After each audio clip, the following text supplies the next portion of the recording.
கர்த்தர் என்று சொன்னார், சிலருடைய ஆசீர்வாதம் ஒரு லெவலுக்கு வந்துட்டு அப்படியே நின்றும் ஜெஸ்டின்னு. அவன் என்றைக்கு தன்னை ஒரு பெரிய ஆளான்னு நினைக்கிறானோ, என்றைக்கு நாங்களாம் பெரிய லெவலுக்கு வந்துட்டோம் அப்படின்னு நினைக்கிறானோ, என்றைக்கு தன்னை வளர்த்தவர்களுக்கு நம்பிக்கை இல்லாதவனா போயிடுறானோ, அவங்களுக்கெல்லாம் அப்படியே ஸ்டாக்னன்ட் ஆயிரும். நாங்கள் வானத்துலேருந்து குதித்தோம், முழங்காலம் முடக்கணும்னா அப்படி நின்றுக்கிறோம். ஆனால் நான் சொல்கிறத மட்டும் நீ கேட்டினா உன் ஐஸ்வர்யம் வளர்றது நிற்கவே நிற்காது, அது வளர்ந்துக்கிட்டே இருக்கும்னு கர்த்தர். உண்மையுள்ள மனுஷன் பரிபூரண ஆசீர்வாதங்களை பெறுவான்.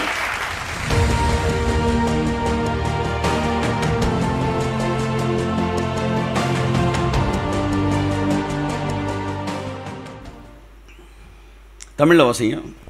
அவன் ஐஸ்வர்யவானாகி வர வர விருத்தி அடைந்து மகா பெரியவனானான். மகா பெரியவனானான் அப்படின்னா என்ன அர்த்தம்னா, அந்த நாட்டில் குறிப்பிட்டு சொல்லக்கூடிய மிகப்பெரிய பணக்காரன் ஒருவனாய் மாறினான்.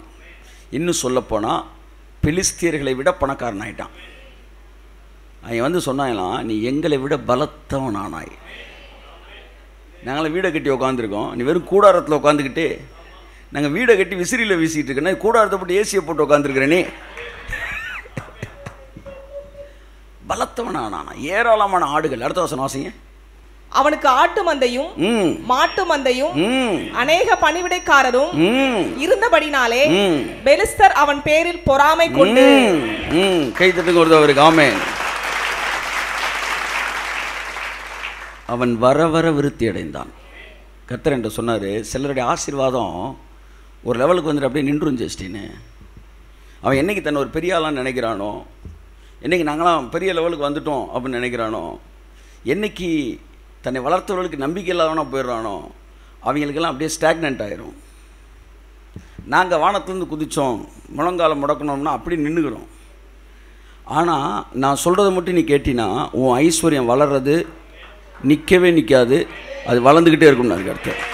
உண்மையுள்ள மனுஷன் பரிபூரண ஆசீர்வாதங்களை பெறுவான். ஆமேன். நான் தான் ஏற்கனவே சொல்லிட்டேன்ல, பாவி பரிசுத்தவான் என்பதல்ல புதிய ஏற்பாட்டில். பழைய ஏற்பாட்டில் தான் அது. புதிய ஏற்பாட்டில் ஏழை பணக்காரன்லாம் கிடையாது. எனக்கு கிறிஸ்துவுக்குள்ளே வந்துட்டான் எல்லாம் பணக்காரன். அப்போ புதிய ஏற்பாட்டில் எப்படி நல்லவன் கெட்டவன் பிரிக்கிறது? பணக்காரன் பெரிய பணக்காரன். கையை தட்டு கொடுத்தவருக்கு ஆமேன். இந்த ஜூலாஜால வேலை பார்க்குறவங்களாம் ஒரு பணக்காரனோட நின்றுவாங்க. ஆனால் நீயும் நானும் ஆமென். பைபிள் சொல்லுது, பூர்ணமான ஆசீர்வாதம், மிகுதியான ஆசீர்வாதம். நம்முடைய ஐஸ்வர்யத்தின் வளர்ச்சி நிற்காது, அது வளர்ந்துக்கிட்டே இருக்கும்.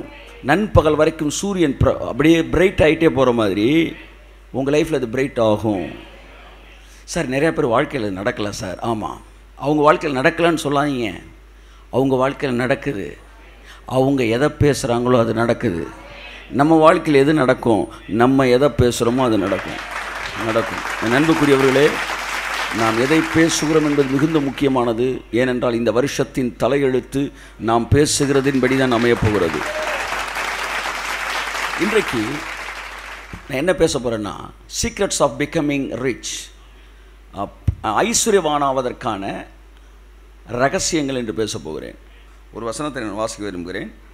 ஆதியாகமம் 26:18. தன் தகப்பனாகிய ஆபிரகாமின் நாட்களில் வெட்டினவைகளும். யாரு வெட்டினவைகளும்? ஆபிரகாம் மரித்த பின் பெலிஸ்தியர் தூர்த்து போட்டவைகளுமான துறவுகளை மறுபடியும் தோண்டி. யார் தோண்டினா?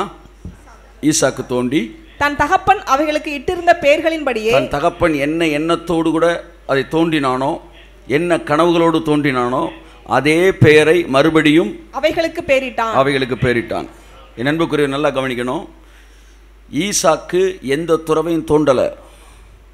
ஈசாக்கோட அப்பா தான் துறவு தோண்டினார். அதில் ஏராளமாக தண்ணி வந்துக்கிட்டு இருந்துச்சு. ஆனால் அந்த துறவையெல்லாம் எதிரிகள் வந்து என்ன செஞ்சிட்டாங்க? மூடிட்டாங்க. இப்போ ஈசாக்கு என்ன செய்கிறான்? ஆபிரகாம் தான் தோண்டினார், அவங்க அப்பா. ஈசாக்கு தோண்டலை, ஆபிரகாம் தோண்டினதை பெலிஸ்தியர் மூடிட்டாங்க. இப்போ ஈசாக்கு என்ன செஞ்சான்? மூடுனதை மட்டும் திறக்கிறான். கையை தட்டுங்க.